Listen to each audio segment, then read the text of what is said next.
Hi friends, இன்றைக்கி நான் சிக்கனோட ஈரல் ஒரு 1/2 kg வாங்கியிருக்கேன். அதை எப்படி கிரேவி செய்யலான்னு பார்க்கலாம் வாங்க.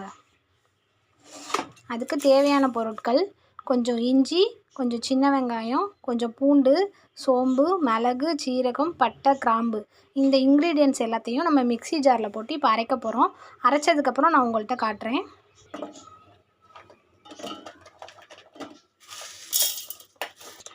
இப்போ நம்ம அது கூட தக்காளியும் சேர்த்துக்கணும்.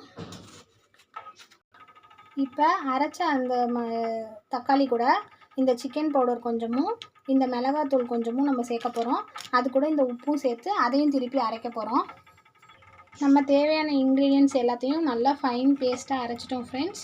அரைச்சதுக்கப்புறம் இப்படி தான் இருக்கும். இதை தனியாக எடுத்து வச்சுக்கோங்க. இப்போ ஸ்டவ் ஆன் பண்ணிக்கோங்க. ஸ்டவ் ஆன் பண்ணி பேன் நல்லா சூடாகட்டும். இப்போ நம்ம அந்த டிஷ்க்கு தேவையான அளவுக்கு கொஞ்சமாக ஆயில் சேர்த்துக்கோங்க. இப்போ நல்ல எண்ணெய் சூடாயிடுச்சு. எண்ணெய் சூடானதுக்கப்புறம் கொஞ்சோண்டு பிரியாணி இலையும் கொஞ்சோண்டு கல்பாசியும் போட்டுக்கோங்க. அது கூடயே கொஞ்சம் கருவேப்பிலையும் சேர்த்து போட்டுக்கோங்க.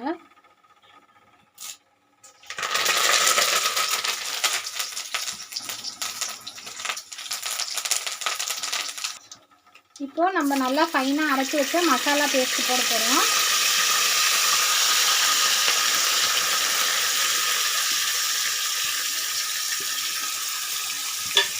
இது நல்லா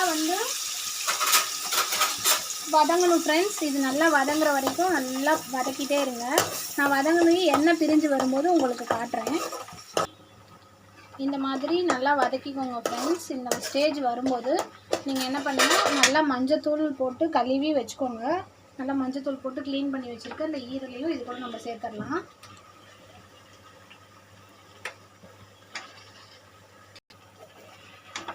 ஈரல் ரொம்ப சாஃப்டாக இருக்கும். அதனால ஃபஸ்ட்டு கொஞ்சம் நேரம் உடஞ்சிராமல் மசாலாவோடு சேர்த்து பார்த்து பொறுமையாக கிண்டுங்க. இந்த மாதிரி ஈரல் நீங்கள் உங்கள் குழந்தைங்களுக்கு செஞ்சு கொடுத்தீங்கன்னா விரும்பி சாப்பிடுவாங்க.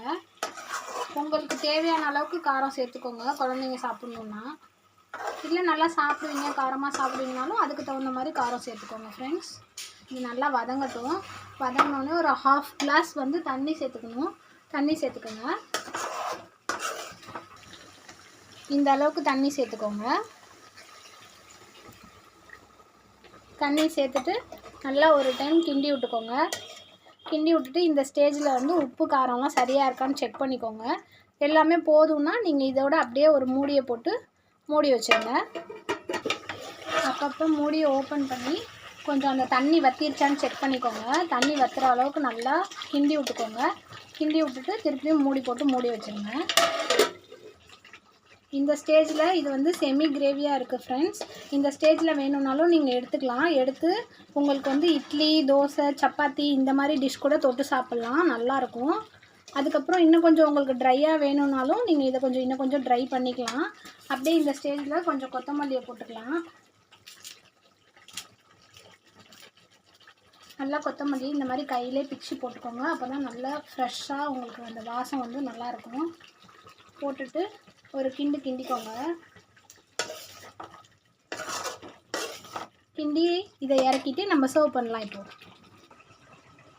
பாருங்கள் ஃப்ரெண்ட்ஸ், நம்ம செஞ்ச சிக்கன் ஈரல் கிரேவி ரெடி ஆயிடுச்சு. நீங்களும் உங்கள் வீட்டில் இதே மாதிரி செஞ்சு ட்ரை பண்ணி பாருங்கள். பாய்.